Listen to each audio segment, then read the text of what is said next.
This was the year. If I hadn't pushed you so hard in that final game, we would have won. He's been replaying that one game for 20 years. How many of you are stuck replaying a game that's already over? You command the river to stop, but you're angry when you drown. Tell me, son, is a tree weak when it sheds its leaves for winter? Your life feels like it's falling apart, and your first instinct is to fix it. That instinct is the source of your anxiety. Life changes, creating endless overthinking. Plans fail, fueling your stress. People leave, and we resist the natural impermanence of life. Your reaction is to fight, of course, to desperately try and glue the shattered pieces back together. We have been taught that the need for control is strength, and that stability is success. So when we face uncertainty, we panic, caught in a cycle of resisting change. But what if the breakdown isn't failure? What if it's an invitation to finally practice the art of letting go? The philosopher Alan Watts, in his classic lectures, argued that our suffering is a friction burn caused by fighting the river of life. He saw that the modern mind was sick, suffocated by its obsession with answers. A direct path to burnout for anyone seeking genuine personal growth. He reminded us of a forgotten truth. Life is not a problem to be solved, but a mystery to be lived. This is the key to inner peace. And in that mystery, there is a profound and subtle beauty the Japanese call Yūgen. Yūgen has no perfect translation. It is the wisdom in what is unsaid, the beauty in what is temporary. It is a central idea in both Zen and Taoism. It is the wisdom found not in fixing, but in feeling. Stay with me on this journey into the heart of Think Abyss, because this isn't just a philosophy explained, it's a practical guide for your self-improvements.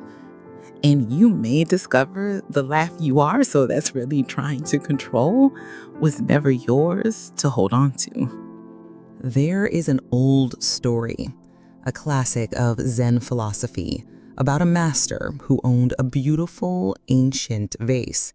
It was his most prized possession. One day, a clumsy student accidentally knocked it over, shattering it into a dozen pieces.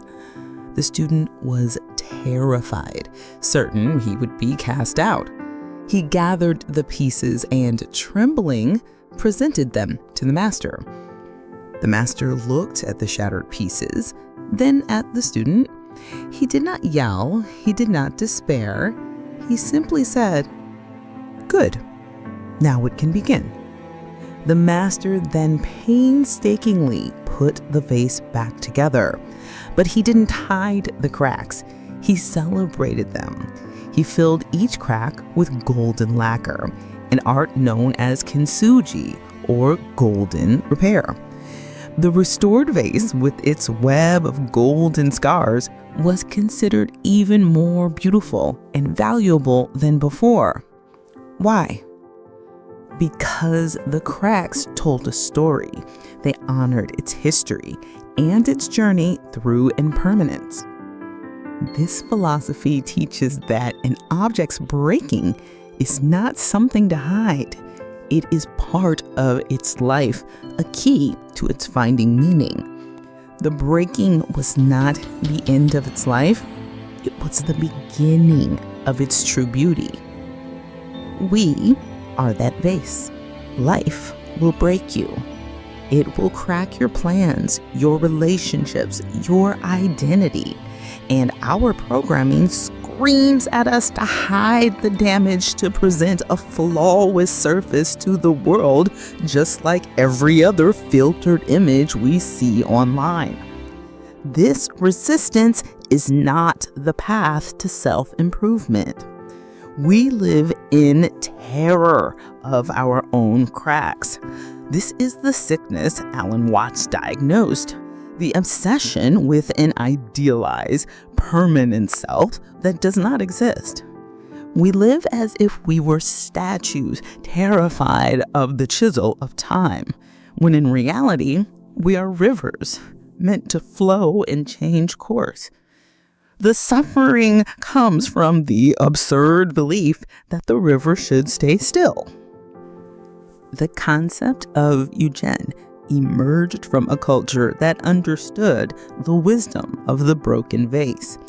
Influenced by Zen Buddhism and Taoism, Japanese aesthetics never valued perfection in the way the West does.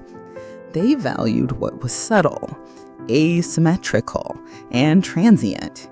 Yūgen is the pinnacle of this sensibility. It is not the loud beauty of a sunset. It is the feeling of the darkness that follows it. It is not the melody of a song. It is the silence between the notes that gives the melody its power. It is the recognition that the most profound things are not seen, but felt, not explained, but intuited. This is deeply connected to another Japanese idea, Wabi-Sabi. While Yūgen is about profound hidden grace, Wabi-Sabi is about finding beauty in imperfection, in the rustic, the weathered, the incomplete. It is the core of Zen practice, the love for a worn wooden table, a misshapen clay cup, a life with flaws.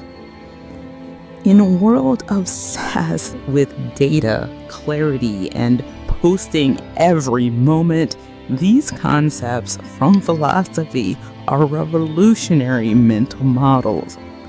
They are a rebellion of the soul against the tyranny of the literal. They teach a form of emotional regulation based not on suppression, but acceptance. They tell us that not everything needs to be a problem to be solved. The void left by someone who has gone, the uncertainty of the future, the quiet sadness of an autumn afternoon. These are not failures of life to be filled with noise and distraction for quick anxiety relief. They are invitations of Yūgen. Alan Watts, in his many lectures, was the great Western translator of this feeling. He taught that the desire to have everything figured out is a fool's errand, a trap of the ego. The mind, he said, is a wonderful servant, but a terrible master. When we let our logical, problem-solving mind run our entire life, we lose the ability to simply perceive. We stop seeing the world and only see our labels for it. Let me ask you this. What broken piece of your own life are you trying to hide right now? What crack are you ashamed of? You don't have to share the details, but if you recognize this feeling, acknowledge it in the comments by writing, "I am learning to see the cracks." This is a first step in your personal growth. You will see you are not alone in the think of this community. Let's make this practical. Imagine a young woman. Let's call her Clara. Clara is the master of control. Her life is a fortress of plans, schedules, and 5-year goals. She has optimized her mornings, hacked her productivity, and curated her relationships for maximum efficiency. On the surface, she is the image of success, but inside she is suffocating from stress and burnout. Let's picture her day. A client cancels a key meeting, throwing her entire week's schedule into disarray. A file she needs for a presentation becomes corrupted. Traffic makes her late for a dinner she meticulously planned. To most, these are annoyances. To Clara, they are catastrophic failures, proof that she is losing control. Her breath shortens, a familiar tightness grips her chest. She spends the rest of the day in a frantic, exhausting battle to force reality back into her spreadsheet. She is at war with reality. Now, imagine she encounters the philosophy Rowan wants, the spirit of Yūgen. She learns to see life not as a fortress to be defended, but as a river to be navigated. A core lesson in both Zen and Stoicism on how to deal with uncertainty. Months later, a similar day unfolds. A big project hits an unexpected roadblock. The old Clara would have panicked. The new Clara pauses. She practices mindfulness. Instead of asking, "How do I fix this right now?" she asks, "What is the situation revealing? What is the opportunity in this obstacle?" She doesn't have the answer, and for the first time, she is okay with that. She is learning to dance with the river, not fight it.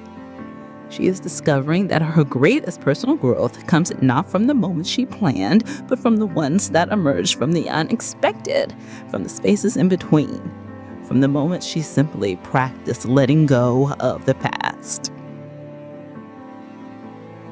Living with the spirit of Yūgen is not a passive act. It requires training your attention away from the noise of anxiety and towards the subtle. This is the foundation of self-improvement. Here is your practical toolkit for mental clarity. First, practice the art of the pause. Our world pushes for an instant reaction. A message arrives, you must reply. A problem appears, you must solve it. The pause is your rebellion against your own overthinking. Before you react to anything, an email, an insult, a difficult emotion, take one conscious breath. In that space between stimulus and response, you reclaim power. You create a space for wisdom to enter. This is a core tenet of Stoicism as well. Second, cultivate deliberate silence. Schedule 5 minutes of silence into your day. No phone, no music, no books. Think of it as guided meditation, where the only guide is reality itself. At first, it will be uncomfortable and your mind will squint with anxious thoughts. Let it scream.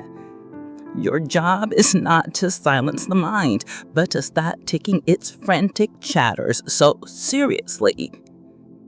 Silence is the canvas upon which the subtle beauty of inner peace can appear. Third, go on sensory walks. Once a week, take a walk with the sole purpose of practicing mindfulness. One day, just listen. Notice the sound of the wind, the distant traffic, your own footsteps. The next week, just see. Notice the texture of a leaf, the way light reflects off a puddle, the subtle colors of a brick wall. This trains your mind to exit the world of concepts and re-enter the world of direct experience, a key step in learning how to stop worrying. Fourth, begin journaling on impermanence. At the end of each day, take 2 minutes to write down one beautiful thing you've experienced that is now gone forever. The taste of your morning coffee, a particular pattern of clouds, a shared laugh with a friend. This practice trains your heart to find joy in the transient, not just in what lasts. It's a powerful tool for finding meaning. Finally, practice controlled chaos. This may be the most difficult for the mind obsessed with control, but it is the most liberating. Intentionally introduce a small, harmless element of unpredictability into your week. Take different routes home from work without GPS. Order something from a menu you can't pronounce. Let a friend choose a movie without knowing what it is. These are microdoses of surrendering control. They build the muscle of trust in the unknown, preparing you for the larger uncertainties of life. This work is simple, but it is not easy. This is the essence of real self-improvement. What is one small way you can practice letting go this week? Will you take a silent walk? Will you practice a microdose of chaos? Share your intention below. Declaring it is a powerful act. So why does all this matter? What is the purpose of accessing this subtle beauty, this deep silence, this state of surrender? The liberation is this. You realize you don't have to carry the weight of the entire universe on your shoulders. You don't need to have all the answers. You don't need to fix everything that breaks. This is the path to real mental clarity and anxiety relief. When you stop resisting, reality ceases to be an enemy and becomes a partner. Even moments of deep loss or failure are no longer just tragedies. They become part of a larger, mysterious, and ultimately beautiful pattern, a core idea in both Zen and psychology. Alan Watts said that when you try to grasp water, it slips through your fingers, but when you open your hand, it stays. This is the spirit of Yūgen. What is subtle, what is invisible, what escapes is exactly what matters most.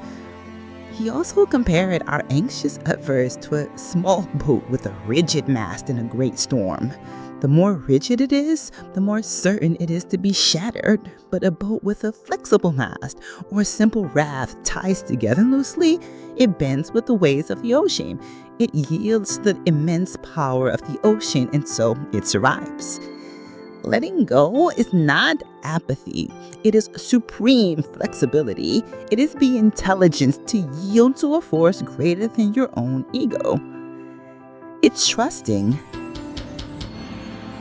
It's knowing that there is a greater intelligence operating in the shadows, a deep order that does not reveal itself to those who try to control it, but to those who learn to listen to it. And to listen, one must quiet the mind, calm the ego, and open the heart. When you abandon the obsession for answers, a new space emerges within you. A space where silence is not emptiness, but fullness. Where absence is not loss, but liberation. Where mystery is not a threat, but an invitation. And in this space, a Yūgen settles, not as a concept, but as a state of being. A true form of mindfulness. You begin to find joy not just in the peaks, but in the valleys. You find beauty not just in the perfect vase, but in the golden cracks of the broken one. You find meaning not in the final estimation, but in the sacred, temporary, and unrepeatable dance of the philosophy of life. The only condition to live this way is this. Stop trying to force life back to what it was. Let it do what it's trying to become. If this touches something within you, comment below. I am ready to let go. Or write what you are learning to accept, because sometimes maybe what we feel is the first step to liberation. This is a journey in personal growth. And if this message resonated with you, continue the journey. This isn't just a video essay, it's a tool for self-improvement. Subscribe to Think Best.